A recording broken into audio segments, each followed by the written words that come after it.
Hello ವಿದ್ಯಾರ್ಥಿಗಳೇ, ತಮ್ಮೆಲ್ಲರಿಗೂ Kannada active teacher YouTube ಚಾನಲ್ಗೆ ಆತ್ಮೀಯವಾದ ಸ್ವಾಗತ.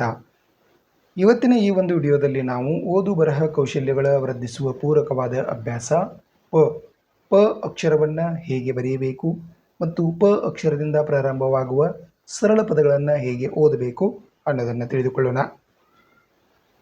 ಪ ಪತಂಗ ಅಥವಾ ಪಟ ಅಂದ್ರೂ ಬರುತ್ತೆ. ಓಕೆ, ನಾವು ಪತಂಗನು ಅನ್ಬೋದು, ಪಟನು ಅಂತ ಕರಿಬೋದು. ಪ ಪಟ. ಪ ರ ಪರ. ಪ ಟ ಪಟ.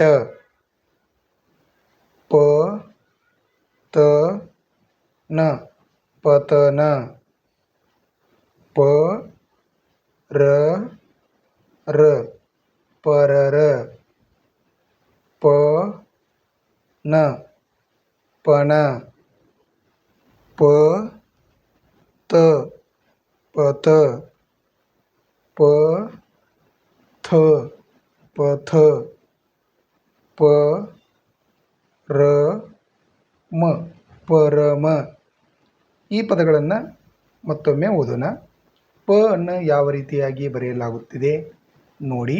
ಇದೇ ರೀತಿಯಾಗಿ ನಾವು ನೋಟ್ಬುಕ್ಕಲ್ಲಿ ಈ ಪ ಅನ್ನು ಬರೆಯಬೇಕು. ಪ ಪರ ಹೀಗೆ ಓದಿಸ್ತೀನಿ ನಾನು ಹಿಂದಿನ ತಾವು ಈ ಪದಗಳನ್ನು ಹೇಳಬೇಕು.